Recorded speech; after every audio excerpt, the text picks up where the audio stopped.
Let me give you an example of playing the melody on the top two strings from a song that I recorded on a Christmas album with Pine Castle Records. The song is "O Come All Ye Faithful." Let me demonstrate that for you.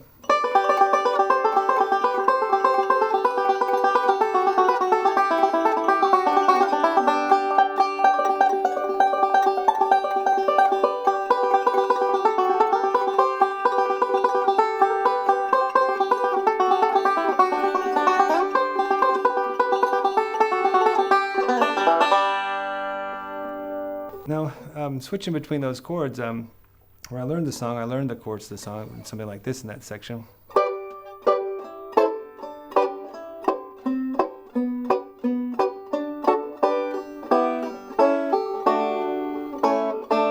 Okay. But the melody is on the top string, and by covering two notes of the chord, not only am I able to use the more brilliant, brighter strings, but I'm also at least able to play a roll that's hitting the top two strings and the fifth string. And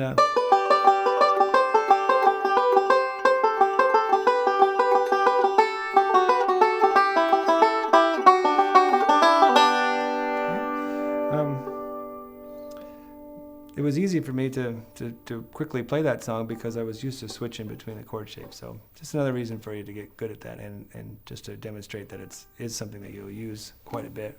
Well, just like I demonstrate with the three-finger chords, you want to be able to switch around in those two-finger chord shapes in a way that is pleasing to the ear and not monotonous or over-repetitious, but it might sound something like this.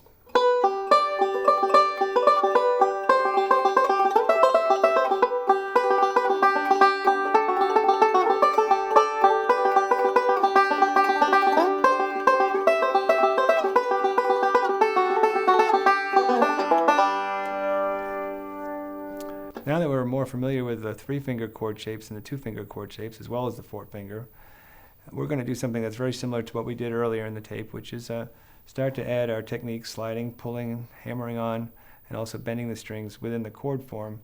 Only as we get further up the neck, there's a lot more things that we can do, and I could show you a few things, maybe a couple of tips on that as well. The first one that works well is just sliding into the chord. It might be something like this.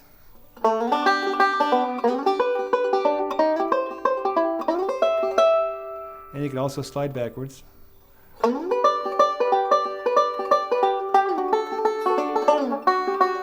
It's a little practice that way, but you might work on that because it's a fun thing to do, and it's a great way to embellish your playing.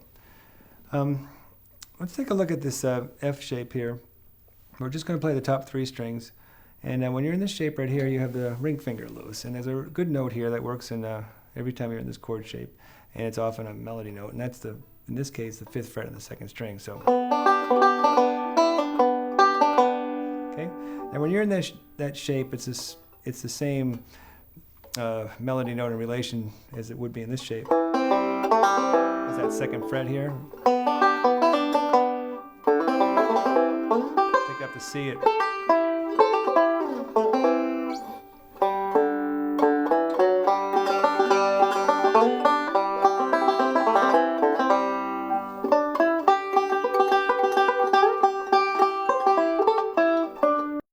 Another kind of bluesy and fun thing to do is to play in this case, the third fret on the third string.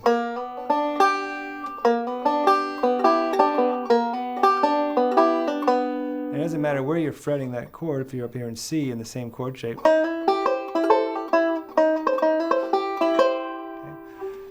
So what I'm teaching you now is that now you've learned the chord shapes, there's a lot of licks you can do out of the chord shape. And that's just a couple of examples right there. Let's go to the D shape, and we'll play the G chord at the 7th and 9th fret. And here, there's a good note right here on the 9th fret, 3rd string. And a little pull off there, or hammer on. And you can also reach up and play the 4th string.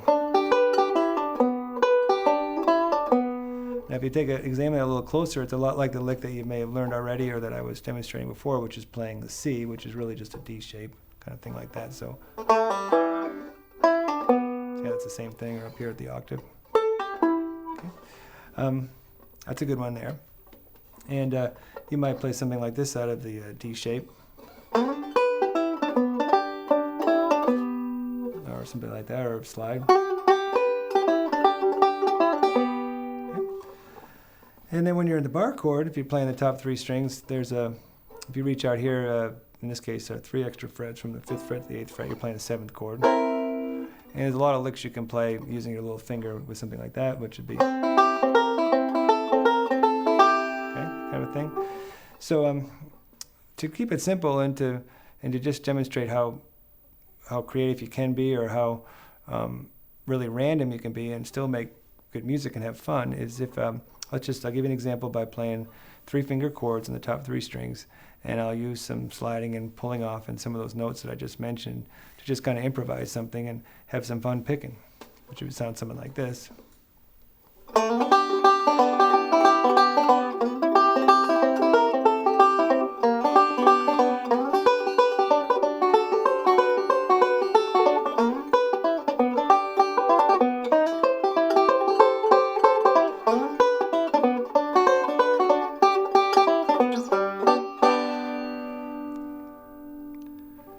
Okay, now I'm not going to have that tabbed out for you, but again, it's the technique that's important for you to learn there. If you've got good command of your rolls and good command of the chord positions, you'll come up with your own thing. Hopefully you've learned good technique that will help you to default to rolls that work and rhythms, and you'll be putting your measures in the same place. But if you have learned that correctly, then it's really endless, and it's really up to you what you play there. All the things that we've worked on so far actually put you in a position to now play the melody. And that's something that may seem a little backwards for you. When you took up the banjo, you were probably anxious to get out and play some tunes and play some melodies. But by being able to play the chords correctly and easily switch between them, being able to mix up the rolls and mix up the string you start the rolls on, you're now in a position where if you learn a melody, you'll be able to play it. It's actually very difficult to play the melody on the banjo. There's a lot of things that come into play. You've got to be able to play the chords easily, for one. You've also got to have the command in your right hand enough to be able to accent the notes hard enough to bring out the melody. And you've got to find the melody in the chord. If you do this, or go about it, or develop your playing as we've been doing on the DVD so far, you'll start to recognize that the chord or the melody is in the chord shape. Up until now, you've seen that I've been doing quite a bit of improvising. I didn't have anything exactly planned other than the chord structure as we've gone along here. And I just want to expand slightly on basic improvising, but this might shed some light on it. But if you've learned, for instance, Cripple Creek, and you've learned it this way, which is the way Earl Scruggs played it.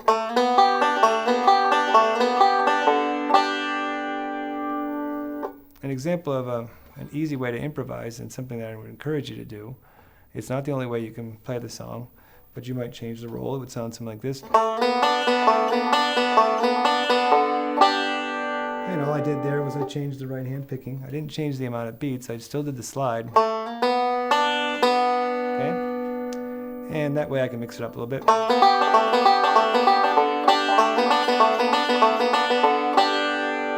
That's not something I would necessarily do, but it's just an example of what you could do. Or how about if you just slid backwards? I'm not sure I'm crazy about that, but it would give you something to do.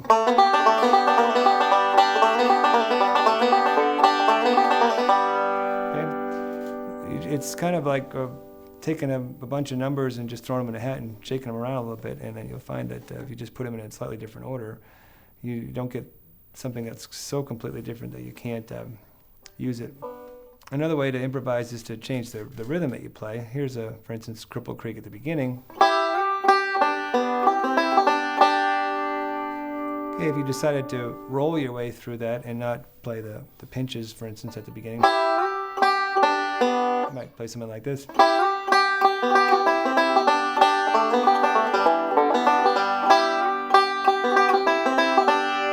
I just kind of pick my way through those changes. Or you could even leave out the slide, maybe.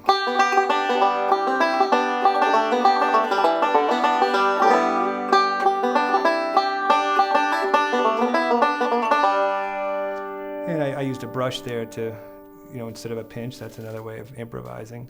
So you take any number of those techniques, and as long as you stay within the chord structure and you stay within the framework of the amount of beats per chord or per section of the song, then you've really got quite a bit of freedom to mix it up.